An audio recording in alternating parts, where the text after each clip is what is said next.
you're doing really well. Today I'm going to be talking you through my prep, kit and setup for Transkernow that I'm setting off on tonight. So Transkernow is a self-supported ultra endurance event where you have to ride your own plotted route between the checkpoints that you've been given prior to the event. So those checkpoints are Plymouth, where we start off at Rockets and Rascals, then Kernow, which is down near Land's End, across to Penzance, down to Seaton in Cornwall, and then back to Plymouth. So the route that I've plotted is roughly about 350k, which is a long way to go in one go, but it's further complicated by the fact that we set off on Friday night. So the first stint will be, well, the first stint should be in daylight because we're setting off at about 6, but after that we will be riding through the night to get to Kernow. So it's a bit of a tricky one to know how to approach it. I'm doing it with my friend Nikki, who you guys have seen before on these videos, and we kind of want to do the whole thing as quickly as we can, aiming to get back to Plymouth for Saturday evening, where the HQ at Rockets and Rascals will still be open. There's a band playing, there's music, there's beer, and we want to try and get back for Saturday night. That means we're going to have to not sleep very much, but I have been umming and ahhing about whether or not to take a sleeping bag and a bivvy bag, because I know from past experiences that if you don't take one and then you get a bit stuck, it's a nightmare. So I have finally kind of decided my approach to this event. Is still very fluid, and I'll tell you more about that as I talk you through the kit, but roughly speaking, I think I know what I'm doing. So first up, the bike. I am going to be riding my custom Windy Miller. It's an aero road bike, which might not necessarily be the first thing you think of for an ultra endurance event. And although it is slightly on the heavier side because it's constructed with tube-to-tube construction rather than being monocoque, you know, like out of a mould, it's also got disc brakes. It's slightly heavier than my old road bike, but it fits so much better. It feels amazing and I love riding it. So doesn't matter so much about the weight as long as you're comfortable on the bike. I have kitted it out with some Apogora bags. These are the Apogora bags that I used when I rode Tuscany Trail, so I know I like them, I know they work, and I suppose it's a bit like the bike. You know, it's nice to use kit that not only you know functions well, but it sort of means something to you. Is that weird? I don't know. I just like this stuff, so I want to use it. So, despite what I said about the weight of my bike, obviously I do want to kind of keep weight to a minimum. I don't want to be dragging surplus stuff all the way around Cornwall because it's going to slow me down, and Nikki's really fast and I'm already worried about keeping up with her. So I've really slimmed my kit down to the very bare essentials. I've got a list here. Looking at the list, it looks like a ton of stuff, but actually I'm going to be wearing most of this, so it's not too much. I'm going to go ahead and just talk you through where I've put everything and what's in there, yeah? So first things first, I have got this Apogora saddlebag. Everyone's always asking me what size this saddlebag is. I don't know. I think it's the 14 litre. Doesn't say anywhere, but this is my Apogora saddlebag. I like it very much. It's not totally waterproof, but can you believe it? It's not meant to rain this weekend. It's been raining forever here in England, and finally it stopped, so fingers crossed it won't rain this weekend. I've put a safety pizza on the back so that I can be very visible, and I've also got this light that I'm borrowing from Exposure. Exposure lights are the absolute best, really amazing. I used them when I rode Barebones 200, so super stoked to have this. It's the Tracer React, and depending on what setting you have it on, this can go for 24 hours without needing charging, so that's really good. Also, it's super bright but doesn't blind oncoming traffic. I'm going to try and angle it down so it's not right up in your face. In normal circumstances I would just attach this to my seat post, but clearly I can't because I've got a saddlebag. Anyway, inside the saddlebag we have got a down jacket. This is in case I stop and I sleep, or if I have to stop and eat fish and chips. That'd be nice. Basically, if I get cold, you know, it's a jacket. Obviously, it's in case I get cold. I can also ride in this if it's freezing. I've got some pants and a t-shirt in case I end up sleeping in a hotel or something. raining, which is really unlikely because I have already checked the Premier Inns and stuff in Cornwall and they're all booked up because it's May bank holiday weekend and everyone's been in lockdown for ages and we're finally allowed out, so there's no hotels. But anyway, it's just nice to have something clean and dry in case the forecast is wrong and I get totally soaked. I could sleep in this. I have also got a spare pair of socks. I know it's only a short trip, but I just always take a spare pair of socks because they're tiny and they're useful, and I have Raynaud's, so I need to keep my hands and feet warm. I have also got my amazing Rab sleeping bag. Now, possibly overkill for this time of year. This is the Rab Neutrino 400 women's sleeping bag and it's rated down to about -8. It's not meant to get anywhere near that cold when we're in Cornwall, but I get very, very cold at night. I suffer with circulation problems in my hands and feet, so I would rather lug a warmer sleeping bag around Cornwall and not be cold if I need to sleep in it. I also have my Alp Kit bivvy bag. This is the Hunker, it's waterproof, so if I need to sleep, I am sorted. You know what the problem is though? Nikki doesn't have a sleeping bag, so I don't know what's going to happen if, yeah, I just don't know. I think she has an emergency blanket, a safety blanket, so she hasn't done an ultra distance event like this before, and I don't know what her plan is if she realises she can't actually ride the whole event in one go without sleeping. I suppose she's an adult, she can think that through herself, but I just felt better about taking all this stuff with me. So speaking of Nikki, we've got a bit of an interesting approach to this event. We have collaborated on planning the route together. I've done 2 sections and she's done the 2 other sections, and the idea is that we're going to set off together from Rockets and Rascals and ride into the night and at the least ride to Seddon Cove together. There it all becomes a bit more vague because the problem is Nikki likes riding a bit faster than I want to ride, but then stopping for a bit longer than I want to stop. She has got rheumatoid arthritis in her hands and finds it hard to eat whilst on the bike. She also has a bad back, so she likes to stop and stretch and stand around and eat, whereas I like to keep eating on the bike.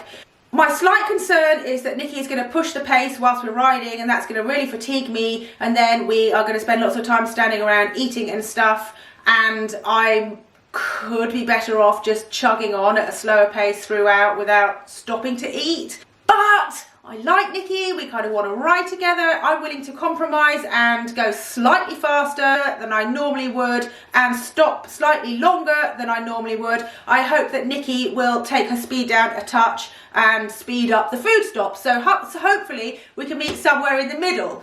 What we're unsure of is how we'll get on when we're really sleep deprived and one person wants to do one thing and the other person wants to do another thing. So if it's all getting a bit too much and I want to go slower or she wants to stop more, we probably will go our separate ways. We just want this to be fun and we don't want to fall out with each other.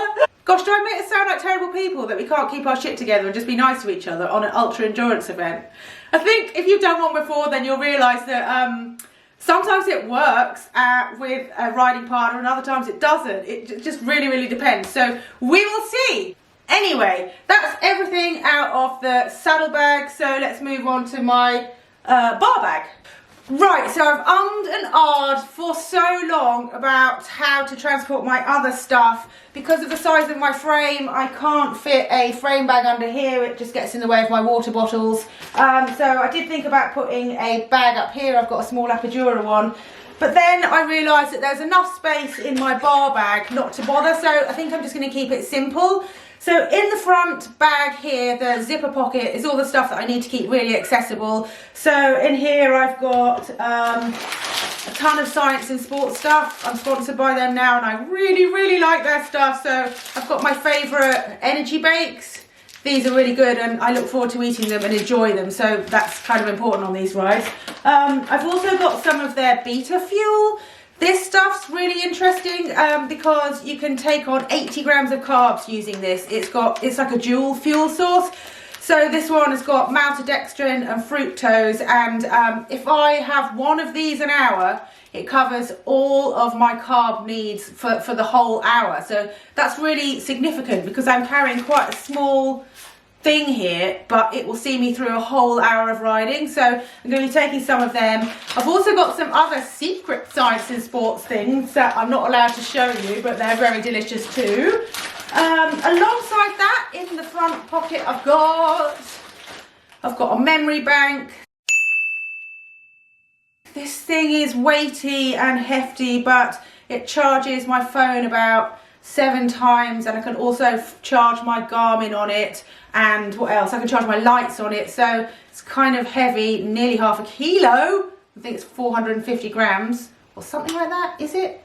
I don't know. It's heavy, feels heavy, but I need it. I've also got all the cables and stuff that I need for charging the various devices in here, so I can access them quickly.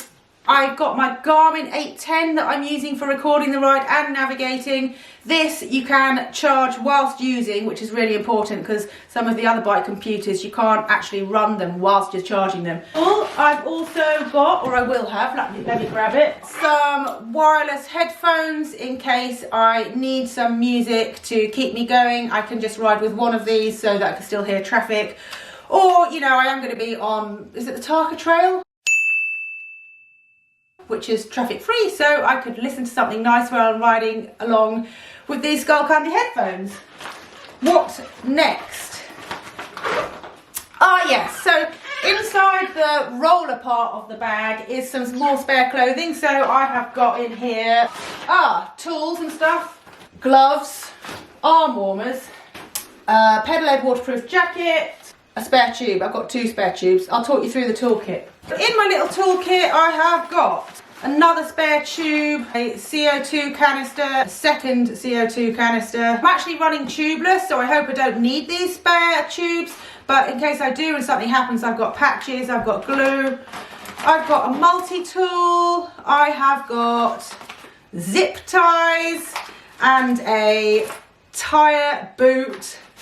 What else? I have also got this Dyna plug, which is for quickly repairing leaks in tubeless tyres if they don't seal on their own. Connecting the Garmin using this form mount by F3 Cycling. I really like this because it sits just proud of the stem but keeps it nice and tidy, and it means you can still access your bags. I'm also going to mount this exposure Strada light on here. I can program this light so that it puts out the number of lumens that I want, and that will affect the run time. So obviously I can put a slightly lower output and then it will last even longer, but it already lasts so long. Right, last bit of kit to talk you through is what I'm actually wearing. I'm going to be wearing my old Giro shoes, not just because I haven't got any new ones, but because I don't want to use any kit that I've not thoroughly tested in case it gives me any sore bits or issues or whatever. So I'm going to wear these. I am going to wear this Smith helmet, I think, because it's nice and bright and I want to be visible.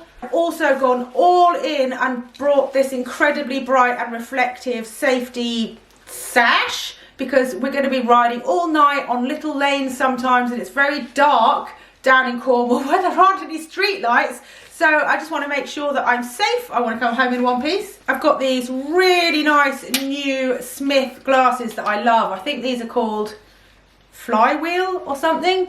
They're cool, aren't they?